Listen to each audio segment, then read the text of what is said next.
నమోదయ్యాయి. నమోదైన కేసులు మరియు మద్యం దుకాణాలపైన తీసుకుంటున్న చర్యల వివరాలు అనుబంధం 2లో జతపరచమైంది. అధ్యక్ష నమస్కారం సార్. ఇప్పుడు మంత్రి గారు చెప్పేటువంటి అన్ని అవాస్తవాలు అధ్యక్ష. మేము అడిగినటువంటి దాంట్లో మా ప్రశ్నలోనే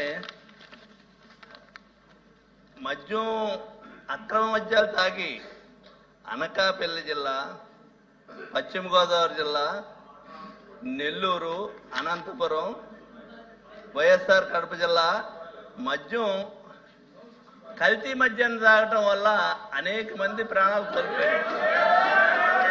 ఏమే అలాగే మీరు మాట్లాడుతున్న అవును మీరు మాట్లాడదు కానీ సార్ ఇలాగా ఈ రకంగా ప్లీజ్ కల్తీ మద్యం తాగి చనిపోవటం అనేటువంటిది మా పేపర్లు కాదు, ఆంధ్రజ్యోతి పేపర్లో కానీ, ఈనాడు పేపర్లో కానీ అనేక పేపర్లో రాసినటువంటి ఫోటోలతో సైతంగా కల్తీ హెడ్లైన్ లో వచ్చినటువంటి సందర్భాలు కూడా మీ దృష్టికి తీసుకొస్తున్నాం అధ్యక్ష. వీళ్ళు ఏదో మందు ఉన్నాం కదా అని చెప్పేసి, అధికారం ఉందని చెప్పేసి మాట్లాడి మీద పట్టి మాట్లాడటం తప్పితే వాస్తవాలు ఒప్పుకునేటువంటి పరిస్థితుల్లో లేదు అధ్యక్ష. ఎందుకంటే ఇది కాకుండా కల్తీ మద్యమే కాకుండా బెల్ట్ షాపులు అధ్యక్ష. బెల్ట్ షాపులు అనేటువంటివి విచ్చలవిడిగా మంచినీళ్ళు కావాలంటే ఎక్కడ దొరకట్లేదేమో తప్పితే బెల్ట్ షాపుల ద్వారా మద్యాన్ని మాత్రం తెలుగుదేశం పార్టీ నాయకులు లేకపోతే తెలుగుదేశం పార్టీకి సంబంధించినటువంటి కార్యకర్తలకే ఉపాధి పథకం కింద పనిచేస్తుంది అధ్యక్ష. ఈ బెల్ట్ షాప్ విధానం అనేటువంటిది ఉపాధి పథకం కింద దీన్ని ఉపయోగిస్తున్నారు అధ్యక్ష. సరే, ఈ నువ్వు ఎలక్షన్లో కష్టపడ్డావు కదా, ఈ 2 షాపులు నువ్వు తీసుకో, ఈ 4 షాపులు నువ్వు తీసుకో అని చెప్పేసి వేలం పాటలు పెట్టి అమ్ముతున్నటువంటి విధానాన్ని మేము తగ్గిస్తున్నాం బెల్ట్ షాపులు అని చెప్పారు. ఎక్కడ తగ్గించారు? ఇదే శాసనసభలో గౌరవ ముఖ్యమంత్రి గారు మాట్లాడుతూ బెల్ట్ షాపులు అనేటువంటి ఎక్కడ ఉండటానికి వెళ్ళలేదు, బెల్ట్ షాపు అనేటువంటి ఎక్కడ ఉంటే బెండ్ తీస్తామని చెప్పారు. ఎంతమంది బెండ్ తీశారని అడుగుతున్నాను అధ్యక్ష మీ ద్వారా గౌరవ ముఖ్యమంత్రి గారిని. అదేవిధంగా ఈ మంత్రి గారు ఏదైతే ఒక షాపుకి 5 లక్షల రూపాయలు ఫస్ట్ పట్టుకున్నప్పుడు జరిమానా కింద విధిస్తామని చెప్పేసి అన్నారు. ఎన్ని షాపులు బెల్ట్ షాపులు పట్టుకున్నారో, ఎన్ని షాపులు బెల్ట్ షాపులు పట్టుకుంటే ఎంతమందికి ప్రభుత్వానికి ఎంత ఆదాయం వచ్చింది దాని ద్వారా 5 లక్షలు పెనాల్టీ వేయటం వల్ల, ఇది కూడా గౌరవ మంత్రి గారు సమాధానం చెప్పాలి. ఈ మధ్యకాలంలో పేపర్లో చూసాం, కేబినెట్ లో డిస్కషన్ అయింది అనేటువంటి చూసాం. ఏదైతే పర్మినెంట్ అమ్ముకునేటువంటి పర్మిట్ షాప్ లో బెల్ట్ షాప్ మెయిన్ షాప్ పక్కనే ఇచ్చే పెట్టామనేటువంటి చెప్పారు. దీని ద్వారా చెప్తున్నారు తప్పితే పేపర్లో ఇవే జరిగేవన్నీ కూడా బెల్ట్ షాప్నే మెయిన్ షాప్ కంటే ఎక్కువగా డెకరేట్ చేసి తతంగమే మీకు తతంగంగా కనపడుతుంది. ఈ విధంగా ఈ బెల్ట్ షాపులకు సంబంధించినటువంటి అక్రమ మద్యం మీద ఈ ప్రభుత్వం చేస్తున్నటువంటి విధానాలకి ఈ 2 విషయాలకి సమాధానం చెప్పారు. ఎంతమంది బెండ్ తీశారు ఈ ప్రభుత్వం, అదేవిధంగా మరి గౌరవ మంత్రి గారు 5 లక్షల రూపాయలు 5 లక్షల రూపాయలు పెనాల్టీ వేస్తున్నారు. ఎంతమందికి వేశారు, ఎన్ని షాపులు లైసెన్స్ క్యాన్సిల్ చేశారు? శివరామరెడ్డి గారు. అధ్యక్ష, ఈ ఎక్సైజ్ పాలసీలో బెల్ట్ షాపులు ప్రతి గ్రామంలో లేకుండా చేస్తామని చెప్పింది వీళ్లే. అలాంటిది సుమారుగా 43,000 పైచులకు బెల్ట్ షాపులు ఉన్నాయండి. ప్రతి గ్రామంలో మినిమం 8 నుంచి 15 వరకు ఉన్నాయి అధ్యక్ష. మంత్రి గారు వస్తే మా జిల్లాలోనే చూస్తారు, అనంతపురం జిల్లాలో ప్రతి దగ్గర బెల్ట్ షాపులు ఎక్కడ లేవనేది మనం ఆశ్చర్యపడాల్సిన విషయమే. కానీ విపరీతంగా పల్లెల్లో తాగి ఎంతో మంది చనిపోతున్నారు అధ్యక్ష. మా అనంతపురం జిల్లాలో ఒక రాజన్న అనే అబ్బాయి విపరీతంగా మద్యానికి బాల్స్ అయితే వాళ్ళ ఇంట్లో వాళ్ళ ప్రెజర్ తట్టుకోలేక ఈ తాగిన మైకంలో ఆ రోజు రాత్రే ఉరేసుకుని చనిపోవడం జరిగింది అధ్యక్ష. అలాగే భాష అని సోమందపల్లిలో ఆ అబ్బాయి కూడా మితిమీరి తాగి ఇంటికి వచ్చి చనిపోవడం జరిగింది. అంటే ఈరోజు మీరు చేస్తున్న ప్రతి కార్యక్రమం కూడా ప్రజల్ని ఇబ్బంది పెట్టడానికి చేస్తున్నారా? మీరు ప్రజల ఆరోగ్యం గురించి ఆలోచన చేసే పరిస్థితి లేదా?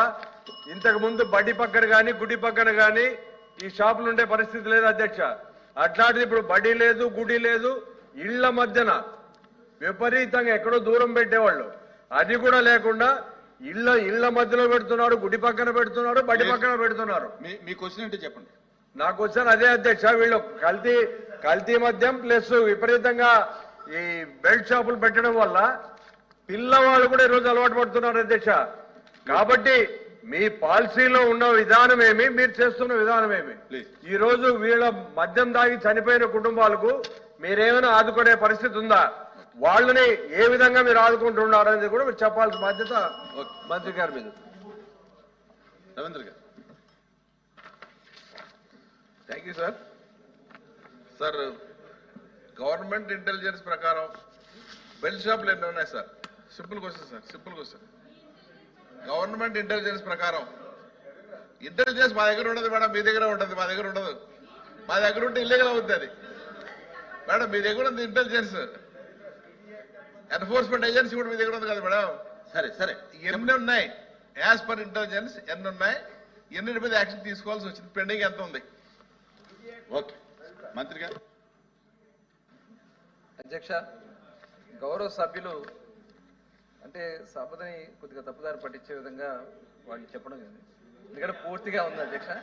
ఎందుకంటే 1924లో జరిగినటువంటి సంఘటనలు తీసుకొచ్చి ఇప్పుడు ఇక్కడ ఈ ప్రభుత్వం వేయాలని ప్రయత్నం చేయడం నిజంగా సిగ్గుచేట. ఇది ఆల్రెడీ వాళ్ళ విచారణ జరుగుతూ ఉంది. ఆల్రెడీ సిట్ వేయడం జరిగింది. నేను చెప్పాక మీరు చెప్పాను. నేను సిట్ వేయడం జరిగింది. సిట్టు విచారణ జరుగుతూ ఉంది. అవన్నీ వాస్తవాలు ప్రజలందరికీ కూడా తెలుసు అధ్యక్ష. అవన్నీ త్వరలో బయటకు వస్తాయి. ప్రధానంగా త్రిమూర్తి గారు అడిగింది బెల్ట్ షాప్స్ అయినా అని అంటున్నారు అధ్యక్ష. ఎక్కడా కూడా మేము, ఎందుకంటే 1924లో మరి ఎవరున్నారు అధ్యక్ష? 65,918 కేసులు ఉన్నాయి అధ్యక్ష. అంటే మరి కోవిడ్ టైంలో కూడా 9,129 కేసులు వాళ్ళు కట్టినాయి అధ్యక్ష. కోవిడ్ టైం 2021లో. అంటే దానికని మేము ఏం చేసామంటే నాన్ డ్యూటీ పెయిడ్ ఇక్కడ కూడా విపరీతంగా ఉంది అధ్యక్ష. అవన్నీ కూడా కంట్రోల్ చేసాం. కొత్త పాలసీ తీసుకొచ్చాం. బ్రాండ్లు అధ్యక్ష, బూమ్ బూమ్ అని ఏవో బ్రాండ్లు పెట్టేసి ఎంతమంది ప్రాణాలు కోల్పోయినటువంటి పరిస్థితులు ఉన్నాయి. దాన్ని కూడా జరుగుతాం, విచారణ జరుగుతుంది. వస్తాయి అన్ని వస్తాయి, ప్రతిదీ వస్తుంది. కొద్దిగా సమయం అండి, ప్లీజ్. కొద్దిగా విచారణ పూర్తి అయిన తర్వాత అన్ని వస్తాయండి, చెప్తాం. అన్ని వివరాల తర్వాత చెప్తాం. తర్వాత అధ్యక్ష, ఇప్పుడు బిఫోర్ జూన్ మేము ప్రభుత్వాన్ని ఏర్పాటు చేసే నాటికి 21,143 కేసులు ఉన్నాయి అధ్యక్ష. ఇది తర్వాత ఆఫ్టర్ జూన్ 2024లో గణనీయంగా తగ్గినాయి అధ్యక్ష. ఎందుకంటే మేము కేసులు కడుతున్నాం, ఎక్కడ కూడా పెట్టడానికి వీల్లేదని చెప్పేసి చాలా స్ట్రిక్ట్ గా ఉన్నాం. 8,897, 25వ సంవత్సరంలో 9,600 కేసులు పెట్టడం జరిగింది అధ్యక్ష. దాంట్లో 22 షాపులు సస్పెండ్ చేశాం అధ్యక్ష. ఆ సస్పెండ్ చేసినటువంటి షాపుల దగ్గర నుంచి కూడా ఫైన్స్ అన్ని కూడా వసూలు చేయడం జరుగుతుంది. ఇంకా రెండోసారి వాళ్ళు కానీ చేస్తే షాపుని క్యాన్సిల్ చేయడం కూడా జరుగుతుంది అధ్యక్ష. ప్రభుత్వం అయితే చాలా సీరియస్ గా ఉంది అధ్యక్ష. ఎట్టి పరిస్థితుల్లో కూడా ఈ నాన్ డ్యూటీ పెయిడ్ లిక్కర్స్ ఎక్కడన్నా డ్యూటీ పెయిడ్ లిక్కర్ కూడా విక్రయాలు జరిగితే మట్టికి అందుకని ట్రాక్ అండ్ ట్రేస్ సిస్టమ్ కూడా తీసుకున్నాం అధ్యక్ష. ఏ షాప్ నుంచి అమ్మారు, ఎక్కడి నుంచి ఇది వచ్చింది అనేది కూడా మొత్తం ట్రాక్ చేయడానికి ట్రాక్ అండ్ ట్రేస్ సిస్టమ్ ఉంది అధ్యక్ష. అలాగే ప్రతి షాప్ లో కూడా ఇదివరకు పనికిరాని బ్రాండ్లు ఉండే అధ్యక్ష. ఇవాళ కొత్తగా మనం బ్రాండ్స్ పెట్టడం వల్ల గణనీయంగా పక్క రాష్ట్రాల నుంచి వస్తున్నటువంటి మద్యం అంతా కూడా అయిపోయింది అధ్యక్ష. దానివల్ల ఆంధ్ర రాష్ట్రంలో ఇవాళ ఆదాయం పెరిగింది. అంతే తప్ప వీళ్ళు దాన్ని కూడా డైవర్ట్ చేస్తున్నారు అధ్యక్ష. ఇప్పుడు పర్మిట్ రూమ్స్ గురించి అడిగారు అధ్యక్ష. ఇవాళ రోడ్ల మీదో లేకపోతే ఎక్కడ పొలాల్లోనే తీసుకెళ్లి బాటిల్స్ పడేస్తుంటే కొద్దిగా ఇబ్బంది ఉంది కాబట్టి పర్మిట్ రూమ్స్ కూడా అది చాలా లిమిటెడ్ గా ఇచ్చాం అధ్యక్ష. జస్ట్ అక్కడ వాళ్ళు తీసుకుని వెళ్ళిపోయేదానికి తప్ప రోడ్ల మీద విచ్చలవిడిగా చేయడానికి అవకాశం లేకుండా పర్మిట్ రూమ్స్ ఏర్పాటు చేయడం జరిగింది అధ్యక్ష. ఇవాళ చాలా పారదర్శకంగా చేసాం. మేము ఇచ్చినటువంటి పాలసీని పక్క రాష్ట్రాల నుంచి కూడా వచ్చి మన రాష్ట్రం చూసి వెళ్తున్నారు అధ్యక్ష. ముఖ్యంగా బార్డర్ జిల్లాల్లో అయితే 50 నుంచి 60% గ్రోత్ ఉంది అధ్యక్ష. ఎందుకంటే నాన్ డ్యూటీ పెయిడ్ లిక్కర్ పక్క రాష్ట్రాల నుంచి రావడం కానీ, అలాగే ఐడి ఇల్సిట్ లిక్కర్ ఏదైతే ఉందో అంతా కూడా కంట్రోల్ చేయడం కానీ, ఇవాళ నవోదయం స్టార్ట్ చేసాం అధ్యక్ష. దాదాపు 18 జిల్లాల్లో ఇవాళ మనం నవోదయం ప్రోగ్రామ్ చేస్తున్నాం. ఏదైతే ఐడి లిక్కర్ కంట్రోల్ చేస్తాం, ఈ నెలాఖరులోపు మిగతా 8 జిల్లాలు కూడా చేసి 100% ఐడి ఫ్రీ స్టేట్ గా ఆంధ్ర రాష్ట్రాన్ని చేయడానికి నిర్ణయించుకోవడం కూడా జరిగింది అధ్యక్ష. ఇవాళ మద్యం ఏదో మేము ఆదాయ వనరుగా మేము చూడలేదు, దాన్ని ఏ రకంగా కంట్రోల్ చేయాలనే దాని మీద ముందుకెళ్తాం అధ్యక్ష. Question number 14117, question number 14074, post phone at the request of the member. ఇంకా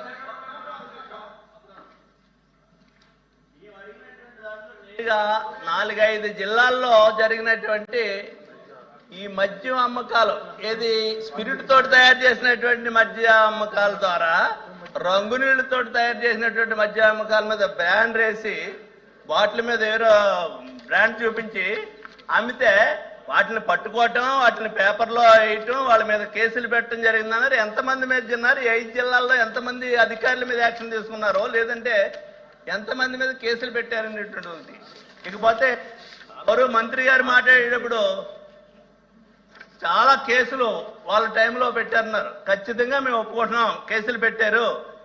మా చిత్తశుద్ధి అనేటువంటిది నిరూపించుకోవటం కోసం తప్పు చేస్తున్నటువంటి అందరి మీద కేసులు పెట్టినటువంటి పరిస్థితులు ఖచ్చితంగా చెప్పగలుగుతున్నాం.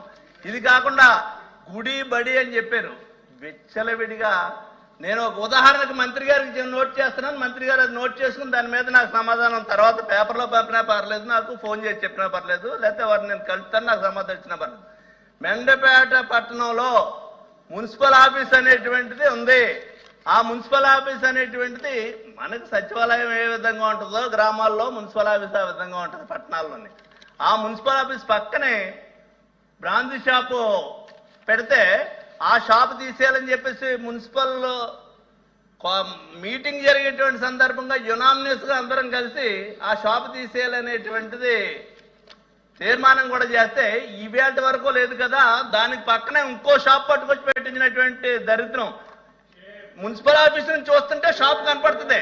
షాప్ లో తాగేసి వచ్చినటువంటి వాళ్ళందరూ అక్కడ ఉండవలసినటువంటి ఆడవాళ్ళు కానీ కౌన్సిలర్లు కానీ లేకపోతే ప్రతిరోజు నిత్యం మున్సిపల్ ఆఫీస్కి వచ్చేటువంటి ప్రజలు, వాళ్ళ అవసరాల నిమిత్తం వచ్చే ప్రజలు భయంకరంగా భయపడేటువంటి పరిస్థితులు ఉన్నాయి అధ్యక్ష. దీని మీద గౌరవ మంత్రి గారు అనేక సార్లు కలెక్టర్ గారికి ఎక్సైజ్ డిపార్ట్మెంట్లకి వీళ్ళందరికీ కూడా చెప్పడం జరిగింది. దాని మీద గౌరవ మంత్రి గారు కూర్చోవాలి మీరు.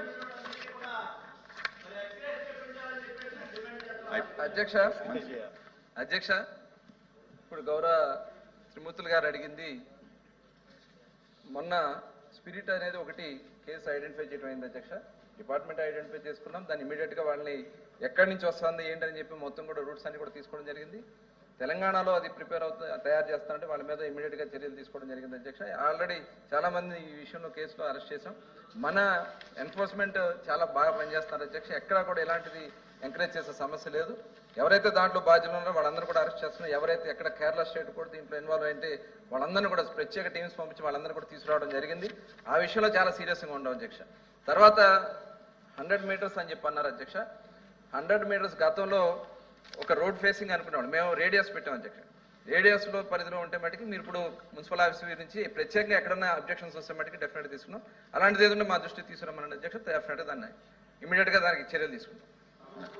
ఎక్స్గ్రేషియా ఎక్కడ కూడా ఇలాంటిది ఎక్కడ కూడా నమోదు కాలేదు అధ్యక్ష. ఎక్కడ కూడా మద్యం వల్ల జరిపినట్టుగా నమోదు కాలేదు, అలాంటిది ఎక్కడ కూడా జరగలేదు. తీసా మీరు ఇమ్మన్నా కదా. ఓకే, ప్లీజ్ నేను చెప్పా. క్వశ్చన్ నెంబర్ 14014 అనగాని సత్యప్రసాద్ గారు, municipal revenue. Thank you speaker sir. గౌరవ సభ్యులు అడిగిన క్వశ్చన్ అధ్యక్ష, ఏ క్వశ్చన్ కి అవునండి, బి క్వశ్చన్ అధ్యక్ష. ఈ భూసేకరణ కొంతమంది రైతుల నుంచి కొంచెం అనుమానం వచ్చింది అధ్యక్ష. జిల్లా కలెక్టర్తో పాటు చర్చలు జరిపించి వారి ఉన్నటువంటి అన్ని అపోహలు తొలగించడం జరిగింది అధ్యక్ష. ఇప్పుడు సమీకరణ జరుగుతుంది అధ్యక్ష. సి ప్రశ్నకు అధ్యక్ష, జిల్లా కలెక్టర్ మరియు భూసేకరణ అధికారి ఇతర అధికారులతో కలిసి అధ్యక్ష 4/7/2025 కారేడు గ్రామంలో గ్రామ సభ నిర్వహించి రైతుతో చర్చలు జరిపారు అధ్యక్ష. డిఎల్ఎన్సీ అధ్యక్ష వారి యొక్క సమావేశంలో నిర్మాణాలు మరియు చెట్ల మినహా అన్ని ప్రయోజనాలకు సహా ఎకరానికి 20 లక్షల మొత్తాన్ని అంగీకరించడం అయింది అధ్యక్ష. ఇప్పటి వరకు 326 ఎకరాల అధ్యక్ష విస్తీర్ణము సమ్మతి కూడా ఇచ్చారు అధ్యక్ష.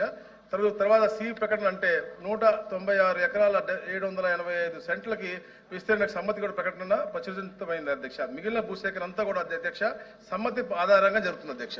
థ్యాంక్ యూ అధ్యక్ష. మాధవరాజ్. గౌరవ మంత్రి వారు చెప్పిన దాంట్లో వాస్తవాలు లేవు అధ్యక్ష.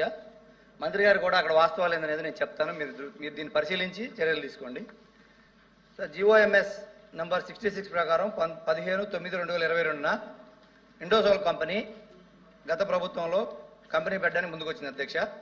ఆ రోజు ప్రాజెక్టు రిపోర్టు DPR ప్రకారం 43,143 కోట్ల రూపాయలతో వచ్చారు అధ్యక్ష. వాళ్ళకి 5,148 ఎకరాలు చేవూరు రావూరులో అక్కడ నోటిఫై చేసేసి నోటిఫికేషన్ ఇచ్చి ల్యాండ్కి ఆ కంపెనీ నుంచి 417 కోట్ల రూపాయలు గవర్నమెంట్ తీసుకొని దాదాపు 1,600 ఎకరాలు చేవూరులో రైతులు డబ్బులు కూడా ఇవ్వడం జరిగింది అధ్యక్ష. రావూరులో రైతులు దరసరిపోదని కోర్టుకు పోయి ఇప్పటికి కూడా ఆగి ఉంది అధ్యక్ష. ఇప్పుడు వాళ్ళు ఒప్పుకున్నారు. అయితే వీళ్ళు అక్కడ కంపెనీ పెట్టుకోవడం కోసం పవర్ ప్రాబ్లం ఉంటే మన్నేటికోట సబ్ స్టేషన్ నుంచి